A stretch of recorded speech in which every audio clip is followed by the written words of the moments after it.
Boa noite a todos os ouvintes da Rádio Croon, pertencente à SL Web Radio. Este é o 10º programa de Os Iluminados, onde discussões proativas levam a infinitas possibilidades. Boa noite, meu amigo Antônio Farjani. Boa noite, Maria Pereda. Boa noite a todos vocês que vêm nos acompanhando às quintas-feiras, às 21 horas e via YouTube. E como eu sempre digo, é um prazer estar com vocês, ouvintes, e estender os nossos pensamentos, nossas buscas por respostas e o entendimento daquilo que somos e, quem sabe, poderíamos ser. Esses programas foram pensados em um formato de simpósios sobre história, filosofia e ciência, sob a ótica de dois livres pensadores em busca de novas maneiras de pensar a vida, o mundo e a nós mesmos. Eu sou Maria Pereda, formada em Química e PhD em Farmacologia, atualmente dedicada ao caminho de levar informação, esclarecimento e diversão através da série de livros O Sol Negro. E eu sou Antônio Farjani, psicólogo, psicanalista, autor de várias obras sobre mitologia comparada e introdutor da astroteologia no Brasil com o livro Mistérios da Lua, de 2012. Nós nos consideramos pessoas comuns, em contemplação das múltiplas faces da realidade objetiva e subjetiva, daquilo que é aparente e daquilo que está oculto. A missão de todo filósofo é a de buscar a verdade, portanto, quem a busca, não a tem. Como um dia disse André Gide, confia naqueles que buscam a verdade, desconfia dos que a encontraram.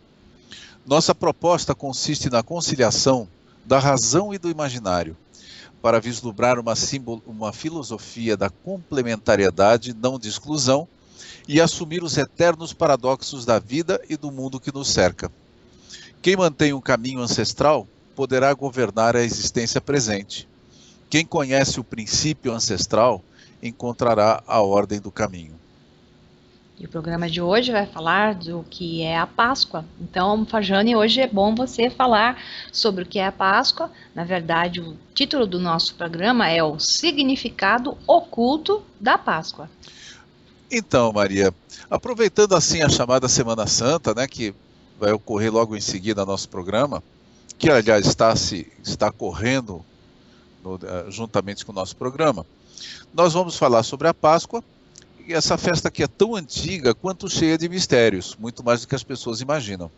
Nós já fizemos isso com o Carnaval, vamos fazer isso com a Páscoa agora, né? E para começar, Maria, eu gostaria que você falasse um pouco sobre a origem da Páscoa como festa. Perfeito, com prazer. Então, a Páscoa, ou Domingo da Ressurreição no cristianismo, é um festival e um feriado que celebra a ressurreição de Jesus, ocorrida 3 dias depois da sua crucificação, conforme os evangelhos. É a principal celebração do ano litúrgico e também a mais antiga e importante festa cristã. A data da Páscoa determina todas as demais datas das festas móveis cristãs, com exceção do Natal. O domingo de Páscoa é precedido pela Quaresma, um período de 40 dias de jejum, orações e penitências. O termo Páscoa deriva através do latim Pachá e do grego bíblico Pascha, que se escreve, o primeiro em latim é P-A-S-C-H-A, e do grego bíblico é P-A-S-K-H-A, só para entender a diferença da forma como escreve, porque a pronúncia pode ser até igual. Do hebraico até você tem o Pessah, que é P-E-S-A-H, ou Pesach, que é terminado em C-H, a Páscoa judaica. Então, a Páscoa é uma festa móvel, o que significa que sua data não é fixa em relação ao calendário civil. O primeiro concílio de Nicéia, em 325, estabeleceu a data da Páscoa como sendo o primeiro domingo depois da lua cheia, após o equinócio de março, a chamada lua cheia pascal. Assim, a data da Páscoa varia entre 22 de março e 26 de abril, inclusive. O verbo hebraico Pesach é mencionado pela primeira vez na Torá, no livro do Êxodo, e há algum debate sobre o seu significado exato. A suposição comum que ela significa passar sobre, em referência a Deus passando sobre ou saltando as casas dos hebreus durante o final das 10 pragas do Egito, decorre da tradução grega na Septuaginta. O termo Pesach significava originalmente uma dança cultual, como se vê no livro de Reis 18, 21. O Targum de Onkelos traduz Pessah como ele teve piedade, referindo-se à piedade de Deus para com o seu povo. A maior parte dos estudiosos crê que sua origem se encontra em sua antiquíssima festa pastoril, associada depois às celebrações da fuga do Egito. Os sacrifícios eram originalmente feitos não ao deus bíblico Javé, mas a uma divindade lunar, durante o equinócio da primavera. Então, Maria, exatamente, porque essa festa ela é muito mais antiga, ela é anterior até à lenda do Êxodo, e ela foi aproveitada para a comemoração do Êxodo, mas ela é anterior, como você acaba de falar, e isso é muito importante a gente saber. Apesar da interpretação do Pessah como passar sobre ou saltar, ter sido originada a partir da tradução para o grego, ela me parece bastante apropriada para o espírito por detrás dessa comemoração. De fato, ela indica uma mudança de condição, uma passagem, pois de acordo com a lenda bíblica, os hebreus teriam se libertado da escravidão e passado para uma condição de liberdade. Ademais, eles também atravessaram o Mar Vermelho, segundo a lenda, em direção à sua terra prometida. De acordo com a própria tradição judaica, os hebreus eram nômades típicos, já que a raiz de seu nome, equivalente ao nosso IRVI, significa vindo do outro lado, de um rio, por exemplo, ou do mar. O hebreu é aquele que passa, que vai embora, que atravessa, de acordo com o verbo avor. Mas nós iremos voltar a esse assunto da passagem um pouquinho mais adiante. E que tal explicar aos nossos ouvintes por que você chamou o Êxodo de lenda? Essa é uma informação importante demais para ser ignorada. Pois é, não é nenhum segredo para os arqueólogos e historiadores o fato de que o Êxodo nunca aconteceu historicamente. A crença nessa lenda só persiste nos meios conservadores por uma questão de fé. Não sou eu que estou dizendo, isso são os estudiosos, os eruditos de história comparada, de arqueologia, né? E hoje os historiadores inclusive sabem que os judeus nunca foram escravizados no Egito, até porque a mão de obra naquela época era remunerada. Então, aquela cena clássica dos judeus arrastando blocos de pedra pelas ruas no filme Os 10 Mandamentos não passa de um conto da carochinha.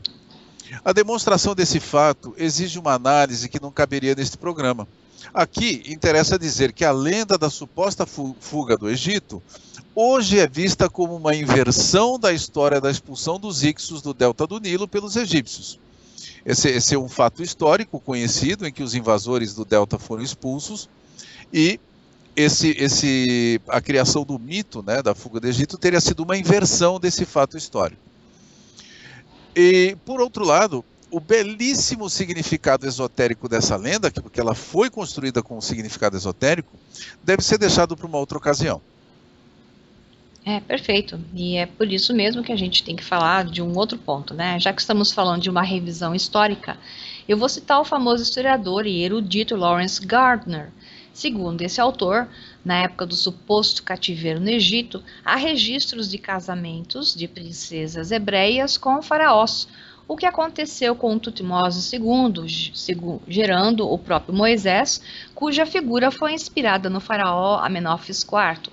A história precisa ser reescrita, certamente, e um dia os fatos, né, farão com que isso tenha que ser refeito.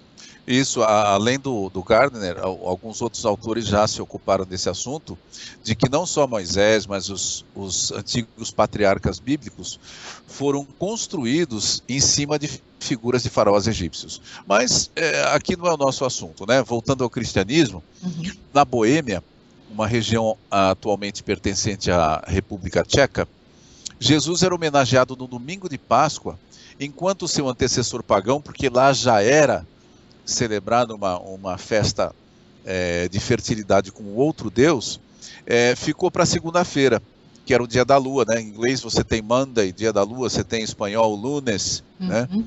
E então o deus local passou a ser venerado na segunda-feira, em oposição ao domingo, que era o dia do sol, como você pode ver em inglês, Sunday, né? E as moças da aldeia, já celebrando a Páscoa cristã, mantinham antigas tradições. Então elas imitavam as antigas sacerdotisas, cuja tradição já estava se perdendo, sacrificando a imagem do que eles chamavam de Senhor da Morte, e a jogavam na água cantando: a morte nada na água, a primavera chega para nos visitar com ovos vermelhos, com panquecas amarelas, nós carregamos a morte para fora da aldeia, nós estamos trazendo o verão para a aldeia. Aí você já vê uma alusão aos ovos, né? Que depois seriam usados na nossa Páscoa. Outra reminiscência pagã era deixar uma imagem do Deus enterrada em seu túmulo, que então era retirada para viver novamente. Para neutralizar esse tipo de costumes, a igreja, como era de costume, instituiu um ritual semelhante no início da Idade Média, trocando o Deus local por Jesus. Colocava-se uma hóstia consagrada em um pequeno sepulcro e um padre ficava de vigília da sexta-feira até o domingo de Páscoa. Então, a hóstia era retirada, exibida publicamente, e se dizia que Jesus havia ressuscitado. A Alemanha aplicou à Páscoa o mesmo nome dado à estação da morte do seu ressagrado, que era Hochzeit.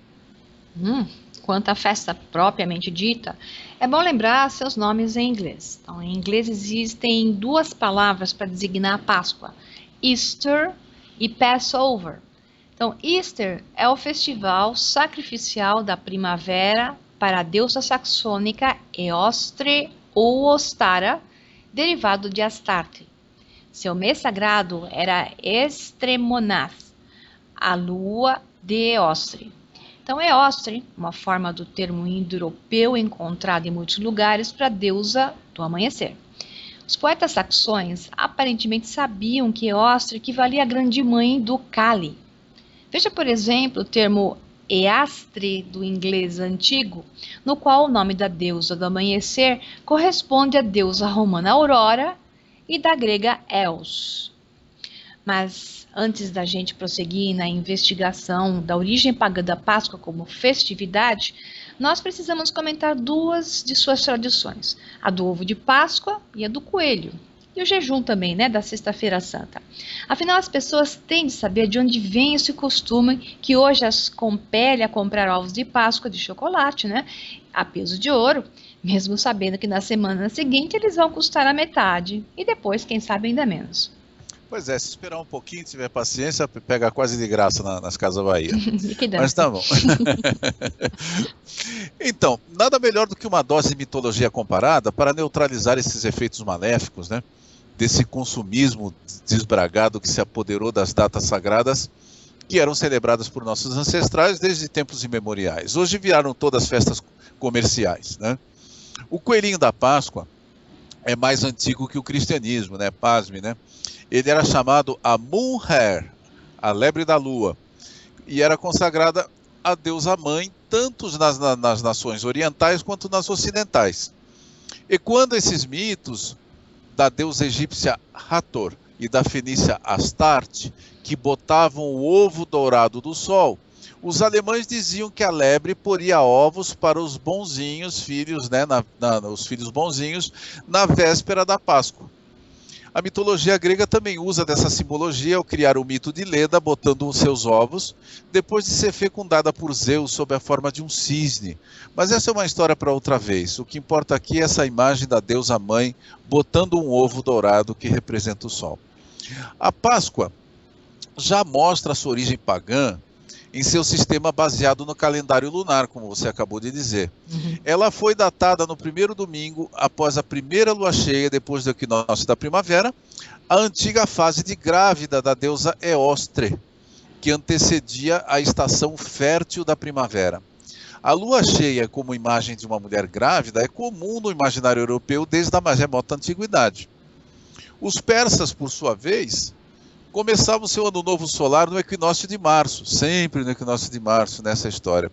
E até meados do século XVIII eles ainda costumavam presentear-se uns aos outros com ovos coloridos nessa ocasião. Os ovos sempre foram símbolos do renascimento, e por isso os antigos ovos de Páscoa tinham geralmente a cor vermelha, considerada a cor da vida na Europa Oriental. Os russos costumavam colocar ovos de Páscoa vermelhos em sepulturas como uma espécie de encantamento para a futura ressurreição do Deus. Os ovos eram um símbolo de fertilidade, tradicionalmente pintados de vermelho ou escarlate, para simbolizar os raios solares na esperança de que o sol aquecesse o ovo e dele brotasse a vida. Esses ovos, então, eram usados como amuletos para fertilidade, prosperidade e proteção. O nome Ostara se referia à lebre e ao ovo. Ambos representavam a fertilidade. Destes, nós herdamos os costumes e símbolos do ovo da Páscoa e do coelho da Páscoa. Aliás, esses nomes aqui, Ostara, Eostre, Easter, todos se referem ao leste, porque o Sol nasce no leste nesse período exato, né, que é o período do equinócio. Por isso, todos esses nomes estão conectados à simbologia astronômica. Uhum. E os ovos, eles eram sagrados também para muitas civilizações antigas e faziam parte integrante de cerimônias religiosas no Egito e no Oriente. Ovos tingidos eram pendurados nos templos egípcios e o ovo era considerado como emblema da vida e do processo regenerativo. Mas antes de continuar essa análise, eu gostaria que você falasse sobre a simbologia alquímica do ovo. Certamente, mas o que você falou foi fantástico. Acho que nem eu, nem a grande maioria das pessoas sabia desse detalhamento todo, que é incrível agora olhar para os ovos de Páscoa com uma compreensão muito maior, né?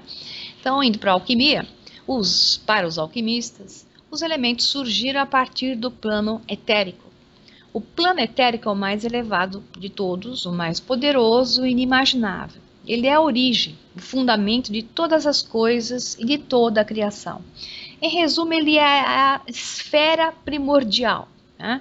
É por isso que o Akasha, que é considerado uma forma de definir a consciência cósmica dos hindus, ou pelos hindus, pelo hinduísmo, é isento de espaço e de tempo. Ele é o não criado, o incompreensível, o indefinível. As religiões chamam-no de Deus.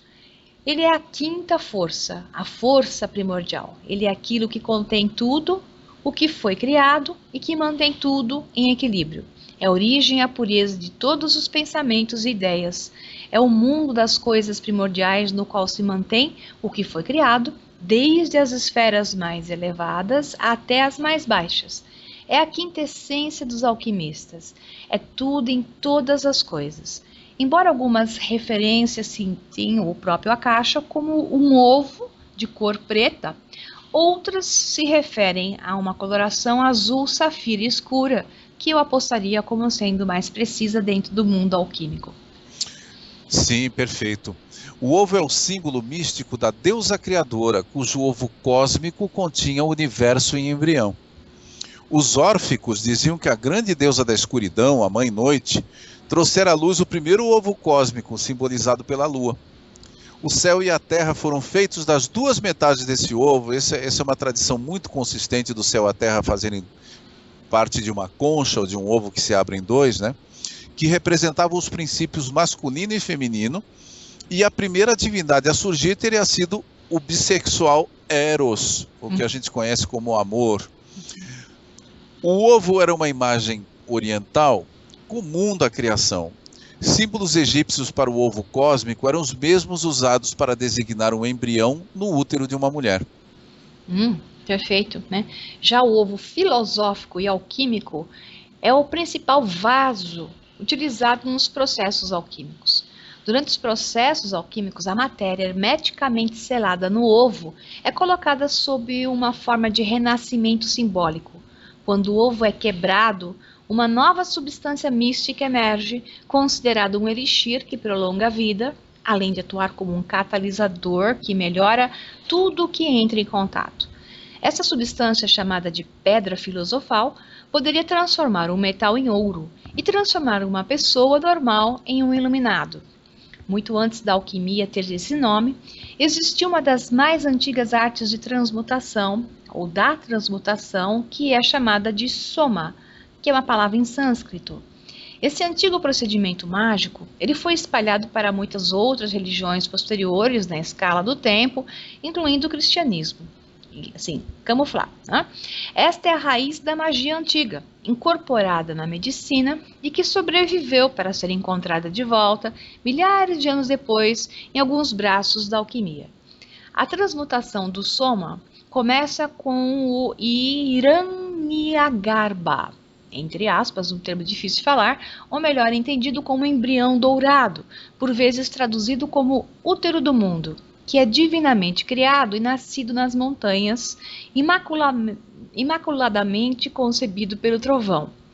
Para essas tradições, esse divino ovo dourado é o mais divino ser de toda a terra, é o pai dos deuses, um artífice das maravilhas, um curador das doenças, e deste imortal embrião primordial brotava a fonte da imortalidade. O conceito do embrião dourado é único e ainda mais misterioso e, portanto, era muito difícil para os antigos classificarem e descreverem em termos normais. Por exemplo, tratava-se de uma pedra ou de uma planta. O ovo dourado é também muito sagrado e frequentemente descrito com nomes como o Sol da Terra ou o Sol central, no centro da Terra mesmo. Existe um cogumelo dourado que foi chamado de soma, por se assemelhar a todo esse conceito alquímico. Quando ele se desenvolve, sua forma final gera duas partes arredondadas, a parte superior lembrando o Sol e a inferior lembrando a Lua. Daí as imagens e gravuras que a gente encontra sobre a alquimia de Hermes Trismegistus ou Trismegistus, ou 3 vezes grande, segurando um ovo primordial em uma mão e apontando para o Sol e a Lua conectados, tendo o Sol acima e a Lua abaixo. A bebida que é preparada ou era preparada com esses cogumelos solares, levavam contato com o divino, devido à presença do alcaloide muscarina. Daí a origem do conceito da fonte da juventude, água da vida, elixir da juventude e por aí diante, todos oriundos do ovo primordial alquímico. Aliás, vale lembrar que os cogumelos, eles além de se alimentarem do sol, eles nascem da morte das árvores. Isso é muito importante como a simbologia da ressurreição. Perfeito. Né? Mas aproveita agora, Maria, para falar daqueles ovos decorados dos ucranianos, os Pisansky. É muito bonita essa história. Então, segundo os arqueólogos, a cerâmica Pisansky remonta a 1300 a.C. Eles associaram a Pisansky à cerâmica egípcia criada em 1500 a.C. Essa sociedade, chamada de Tripiliana, existiu 3.000 anos antes do Abraão bíblico e muito antes da mitologia grega e da Idade do Bronze. Os Tripilianos eram uma sociedade matriarcal que adorava a Mãe Terra e tinha pouco interesse em lutas de poder sobre a política, impostos, dinheiro e poder em geral, como em sociedades patriarcais. Em design e cor, simbolismo, o Tripiliano ecoou o apego do povo ao solo e outros elementos da natureza. No folclore ucraniano, os Pisanka possuem poderes de talismã. O recebimento de um Pisanka não é apenas um sinal de amizade e estima, mas também traz consigo proteção contra o azar. Aos Pisansky era atribuído poderes curativos para homens e animais. Com a aceitação do cristianismo em 988 d.C., o Pisanka tem sido parte da tradição cristã e ritual da Páscoa. O Pisanka veio a simbolizar o renascimento do homem, representado pela ressurreição. A cera de abelha com que eles confeccionavam os ovos era considerado um ingrediente mágico a ser usado no processo da escrita. Esse simbolismo estava ligado ao culto ao sol, pois a cera era feita de mel, o mel era coletado das flores e as flores cresciam devido ao sol. Mas, já que nós falamos em cultos matriarcais, Fajani, e quanto a deusa mãe, você poderia resumir onde ela entra na Páscoa? Mas é claro. A igreja celebra na mesma época a ressurreição e o dia da anunciação, tudo em março, quando Maria concebe Jesus. Mas essa ideia não é nova, não. Essa tradição vem do Egito, onde se comemorava a anunciação à deusa Ísis, em março, que concebia Horus, e depois o retorno triunfante de Osíris, ressuscitado sob a forma de seu filho Horus, em 25 de dezembro, exatos 9 meses depois. A Páscoa é comemorada nesse período porque ela sempre foi, nas religiões tradicionais mais antigas, da época do sacrifício voluntário e renascimento do Deus local. Assim, era lógico para a igreja colocar o sacrifício e renascimento de Jesus por volta dessa mesma época. Muitas, talvez a maioria das religiões pagãs da área do Mediterrâneo, tinham um grande dia de celebração religiosa no equinócio da primavera, leia-se março, né, no norte, ou logo após essa data. Cibele, a deusa frígia da fertilidade, tinha um consorte chamado Atis, deus nascido de uma virgem, que morria e ressuscitava todos os anos entre 22 e 25 de março. O festival começava com uma sexta-feira dolorosa e culminava após 3 dias, tudo numa incrível coincidência, né, em um dia de alegria pela ressurreição. Seus adoradores agitavam juncos no ar em sua saudação. Na Grécia, o deus Dioniso era recebido em Atenas com uma entrada triunfal, durante a qual os fiéis agitavam ramos no ar para saudá-lo, assim como mais tarde Jesus seria homenageado com ramos em celebração de sua entrada em Jerusalém. A 15 de março, os adoradores de Atis, esse outro deus ressuscitado no equinócio da primavera, faziam uma entrada na qual carregavam ramos em suas mãos. Lá vai tudo de novo, né? Eles também carregavam em procissão uma árvore na qual Atis teria sido pendurado, que os cristãos substituíram depois pela cruz. No assim chamado Dia do Sangue, a imagem de Atis era enterrada em um túmulo em um dia de luto, jejum, abstinência sexual e flagelação em respeito à tristeza da Mãe Divina. 3 dias depois, o túmulo era encontrado vazio, iluminado, porque Atis havia ressuscitado. Caramba, quando você diz que tudo em religião, digo, religiões reveladas, né, como é o caso do catolicismo, né, é copiado de tradições mais antigas, você realmente não está brincando, você mostra de onde veio, né? Exatamente, isso não é nada dito aqui, é dito aleatoriamente, tudo isso tem referências. É óbvio que num programa de rádio a gente não pode ficar enfastiando o leitor com referências, né? Mas elas existem e são muitas, né? Uhum. Isso faz parte do estudo da mitologia comparada e da religião comparada. Para você ter uma ideia, né, cerca de 200 a.C., cultos e mistérios chegaram a Roma, assim como eles tinham anteriormente chegado à Grécia. O mais notável deles era o culto a Cibele, centrado na colina do Vaticano, em 191 a.C., bem antes da igreja se apossar do local. No século XIX, somente no século XIX, né, cerca de 2000 anos depois, o Papa Pio IX transferiu as estátuas dessa deusa para o museu. Cibele era a grande mãe de Deus, identificada a Deméter e Gaia, e seu culto era feito em cavernas. Seu consorte Atis era conhecido como Bom Pastor. A colina do Vaticano tem uma história bastante agitada. Ela primeiramente abrigava um culto à Vática, a deusa etrusca que ali dava oráculos e que deu o nome à colina do Vaticano. Esse culto, para você ter uma ideia, o auge da civilização etrusca foi 3.000 anos antes de Cristo, né?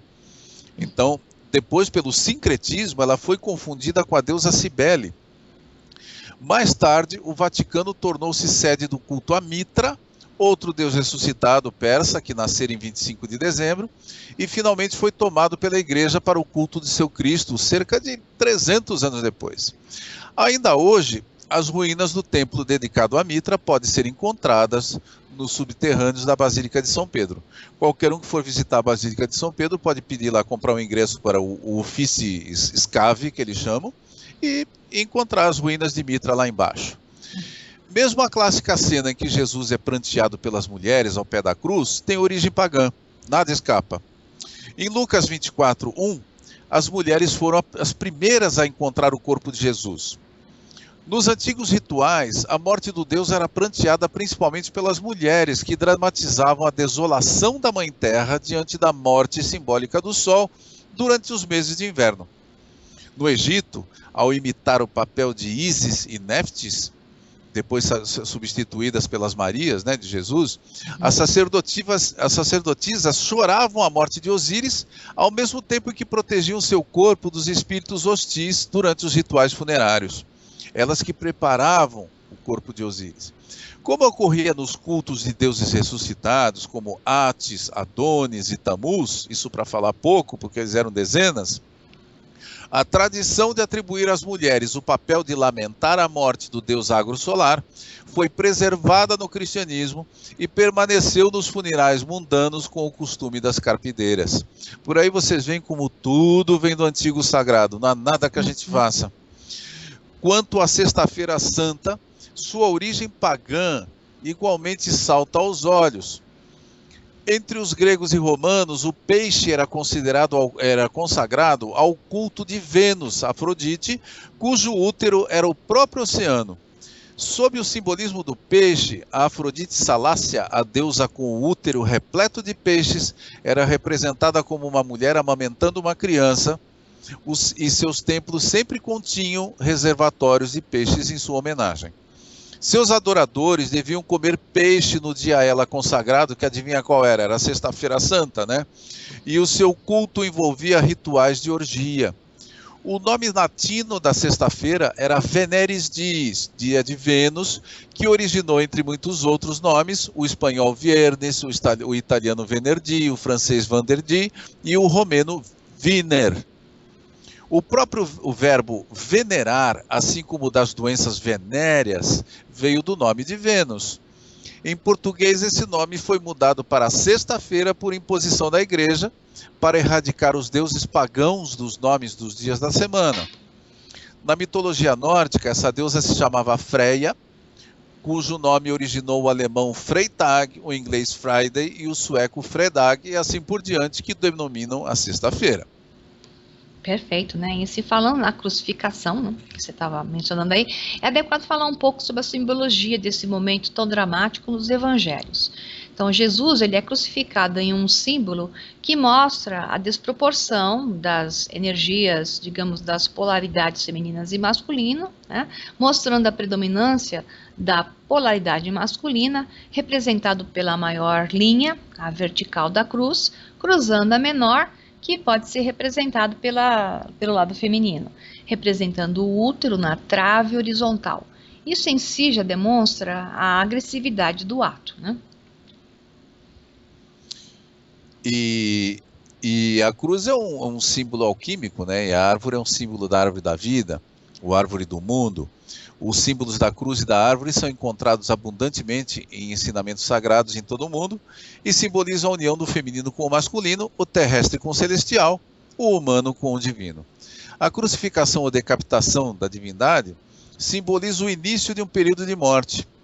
Do ponto de vista esotérico, essa morte que antecede a ressurreição não é a morte física, mas sim a morte do eu inferior, o eu profano. No cristianismo, esse processo esotérico que deveria acontecer dentro de cada um foi transformado em fato histórico e ocorrido a uma só pessoa. Ou seja, antes da história de Jesus, esse processo da ressurreição ocorria dentro do homem, não fora dele. Aliás, Maria, as duas palavras usadas no Evangelho para designar a cruz não têm esse significado. Não sei se você sabe disso, mas as palavras gregas kylon e stauros seriam mais apropriadamente traduzidas como madeiro e não cruz.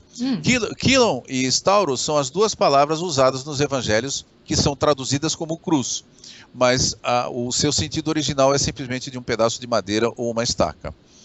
O Novo Testamento não fala especificamente sobre a forma da cruz, ele não descreve isso. Os primeiros escritos que falam de sua forma a descrevem com a forma da letra T, ou como composta de uma estaca vertical e uma viga transversal em cima dela, por vezes com uma pequena projeção no pé, somente um século depois da morte de Jesus. Nas traduções para o inglês, inclusive na do Rei James, a mais respeitada tradução inglesa da Bíblia, os Atos dos Apóstolos dizem na cara dura, que tá aqui, para quem quiser ver, isso em português vai estar como cruz, mas em inglês, nos Atos dos Apóstolos 5:30, diz o seguinte: o Deus de nossos pais ressuscitou Jesus, a quem vós matastes, pendurando em uma árvore. Em razão dessas evidências, as testemunhas de Jeová, por exemplo, creem que Jesus foi morto atado a uma estaca e não a uma cruz. Mas essa discussão interessa mais a quem se preocupa com o Jesus histórico, essa figura difusa, né, e difícil de se detectar historicamente. Tem o sacrifício de Odin também, pendurado na árvore de ponta cabeça, né? Então, tudo isso aí está relacionado a essa história antiga. Está relacionado, inclusive, à carta do tarô, né, do sacrifício. Exato. Tá? Do ponto de vista simbólico, né, a cruz e a árvore são itens idênticos, ambos associados à árvore cósmica em torno da qual o universo se estrutura. Atis, o deus frígio da vegetação, foi pregado em um pinheiro no equinócio da primavera. Quetzalcóatl, o deus mesoamericano aqui dos maias, foi crucificado entre dois ladrões, igualzinho a Jesus, e a simbologia astronômica desse detalhe é de uma beleza inacreditável, embora a gente não possa falar dela aqui. Para os hindus, por sua vez, né, o Krishna foi pregado em uma árvore, e no Egito Osíris foi preso em um caixão, depois absorvido por uma árvore. Interessante. E o ritual de Osíris consistia principalmente na celebração de um rito eucarístico, no qual os fiéis comiam a carne do Deus na forma de bolos de trigo e bebiam seu sangue sob a forma de uma bebida de cevada. Ao comer da carne do Deus, na Eucaristia como um tipo de comunhão de bolos fermentados, obtinha-se a imortalidade, e o fiel tornava-se algo similar ao Deus, ou o próprio Deus. Através da Eucaristia, Osíris dava à humanidade o pão celestial que descia do céu e morrera para que os homens tivessem a vida eterna. O deus grego Baco tinha um ritual no qual se comia seu corpo e se bebia seu sangue, representado pelo vinho. Do mesmo modo, Mitra, divindade persa mais antiga que Jesus, em pelo menos 6 séculos, declarou: aquele que não comer do meu corpo e beber do meu sangue, de modo que se torne um comigo e eu com ele, não conhecerá a salvação. Bom, muito parecido com alguma coisa que a gente conhece. Não é? Mas que tal você explicar a simbologia astronômica da crucificação, que é muito importante, para encerrar o nosso programa de hoje? Então, nós temos falado muito aqui do equinócio de março, né? Que é o equinócio de primavera no hemisfério norte, e por isso muita gente deve estar se perguntando: e o que tem o equinócio de primavera assim de tão importante? E a Páscoa, o que tem a ver com isso, né? Para começar, o próprio nome inglês para Páscoa, que é Easter, está relacionado a East, que é o leste em inglês, onde nasce o sol do equinócio. A palavra equinócio, por sua vez, vem do latim equinox, que significa noite igual, pois no equinócio o dia e a noite têm exatamente a mesma duração. Nossos ancestrais viam esse exato equilíbrio entre luz e trevas, porque o dia e a noite duravam exatamente a mesma coisa, como o momento em que a natureza voltava a seu equilíbrio, a harmonia dos gregos ou Maat dos egípcios. No equinócio, a natureza se equilibrava com o retorno do sol, que derreteria a neve e permitiria o renascimento da vegetação. Isso aqui no Brasil é difícil de imaginar, porque para nós primavera parece com verão, né? Tudo muito parecido, mas para eles significava a volta da vida, né? Porque a natureza ficava morta, sepultada sob a neve. Exato. Então, a primavera é muito importante. E todo o calendário do hemisfério norte, dos países desenvolvidos, o calendário, inclusive, escolar, é todo calcado em cima dessas estações, que para nós não tem tanta importância, porque nós moramos dentro dos trópicos, né? Exato. Do ponto de vista astronômico, o Deus ressuscitado é a encarnação do Sol da primavera, que ressuscita após permanecer morto por 3 dias simbólicos, representados pelos 3 signos do zodíaco, equivalente aos 3 meses de intervalo entre Natal e a Páscoa, que o Sol deve atravessar antes de retornar à vida, trazendo a primavera. Ou seja, para os antigos, o Sol morria no solstício de dezembro, quando ele estava no seu ponto mais baixo no céu, isso no hemisfério norte. Então o Sol morria ali. E ele ressuscitava no 3º dia, que significava o seguinte: são 3 signos que ele tem que passar nesses 3 meses, e ressuscita em março, porque aí em março o Sol está se impondo sobre as trevas, ele triunfa sobre as trevas.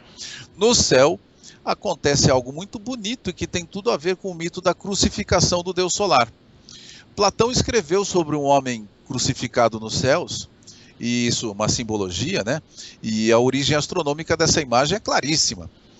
Como a Terra ela é inclinada a 23 graus e meio em relação ao Sol, o equador celeste, que é simplesmente uma projeção da linha do equador terrestre no espaço, forma um ângulo de 23 graus e meio com o plano da eclíptica, que é esse plano imaginário sobre o qual todos os planetas giram, inclusive a Terra.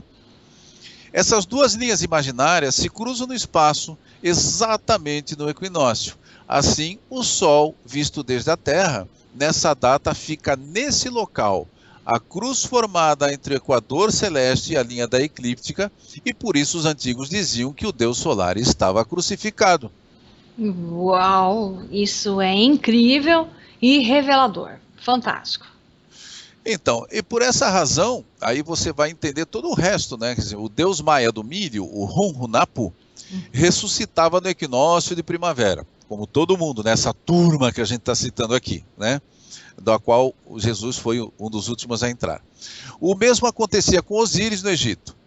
O deus solar maia Quetzalcóatl também era representado segurando uma cruz, carregando ela. Quando os padres descobriram que no México os índios já usavam a cruz, faziam comunhão, eles atribuíram essa coincidência ao diabo. É claro, né? Se era diferente, tinha que matar os caras porque era diferente. Se era igual, foi o diabo que mandou, então mata os caras, né? Ai, meu Deus, é inversores totais, tudo bem. Pois é. A grande esfinge em Gizé, no Cairo, olha para o exato local do nascimento do Sol nos equinócios. O templo de Angkor Wat, no Camboja, está alinhado ao nascimento do Sol nos equinócios. Por todo o mundo, o equinócio de primavera representa um confronto entre a luz e as trevas e culmina com o triunfo da luz, que é representado pela ressurreição dos deuses agrosolares. Aqui encontramos o significado da Páscoa como passagem, que a mitologia judaica representou na fuga do Egito e o cristianismo representou na passagem de Jesus desse mundo para o céu. É óbvio que o Deus solar vai para o céu, já que 3 meses após o equinócio de primavera, o Sol vai completar a sua escalada no céu e atingir seu clímax no solstício de verão, que é em junho. Isso, obviamente, no hemisfério norte. Na celebração da Páscoa judaica, o oficiante pergunta aos presentes: por que esta noite é diferente das outras? A resposta profana se refere à libertação dos judeus no Egito. Mas a resposta simbólica correta seria: esta noite é diferente de todas as outras, porque o Sol equilibrou sua luta com as trevas e a vencerá no solstício. Assim, essa passagem de que falam os profanos nada mais é do que a passagem do Sol pelo equador celeste que sinaliza o ponto exato a partir do qual a luz triunfará sobre as trevas. Incrível! Assim falou um grande especialista em astroteologia, parodiando a frase de Nietzsche, que diz: assim falou Zaratustra. O Zaratustra. Zoroastro. O nosso amigo Zoroastro de Zaratustra era complicado esse cara, né? A religião dele, vou te contar. Mas muito aproveitado, por sinal, pelo cristianismo. Assim, ele influenciou muito o judaísmo quando houve o exílio, né? E depois sobrou para nós. Uhum.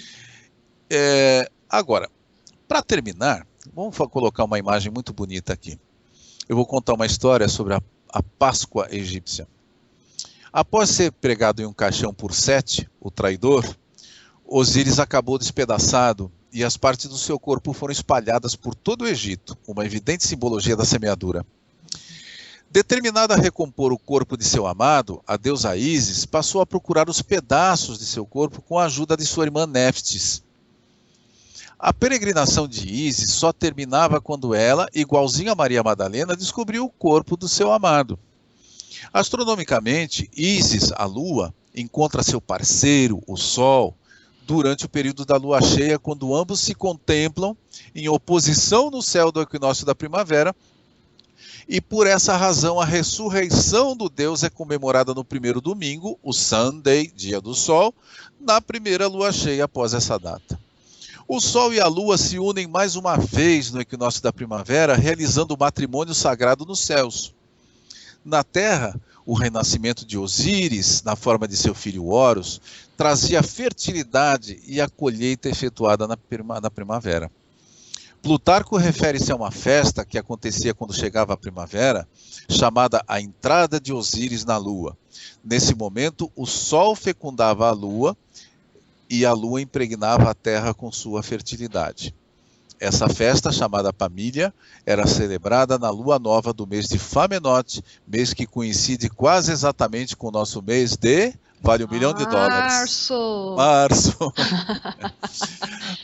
A procura pelo corpo de Osíris era feita com a ajuda de luminárias. porque eles imitavam, faziam uma procissão em que eles imitavam a busca de Ísis pelos pedaços do corpo de Osíris.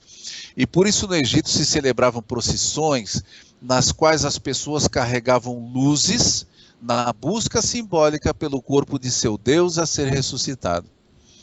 Pois bem, certa vez, por ocasião da Semana Santa, eu cruzei com uma multidão de católicos em procissão, carregando consigo velas acesas, enquanto entoavam canções e orações sacras. A noite estava assim com uma temperatura muito agradável e o efeito visual daquela multidão, da procissão, em procissão, era muito bonito. E eu pensei comigo mesmo, por que é que não explicam a toda essa gente o significado do que está sendo feito? Por que eles não sabem que eles estão imitando Ísis à procura do corpo do Deus a ser ressuscitado? Ninguém mais sabe disso hoje em dia. Exato. E por isso mesmo eu usei esse simbolismo, muito mais sutil, dentro do primeiro livro da série O Sol Negro, não só referente à data de nascimento da personagem principal, que se chama Maia, mas também em um momento importante da série, exatamente no equinócio. Então, quem já leu pode voltar a ler e vai entender muito mais, que cada data lá tem um porquê, Mas, continuando aqui, essa é a diferença do que você está falando, é a diferença entre o ser desperto e adormecido, Eles veem uma procissão e não sabem o significado, mas o desperto, ele vê a procissão e ele sabe o significado.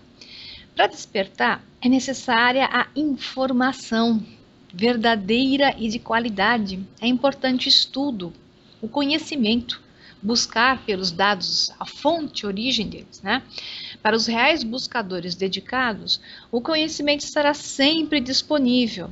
Para os outros, continuarão adormecidos e sonhando por mais tempo, esperando pelo beijo mítico que só desperta em contos de fadas.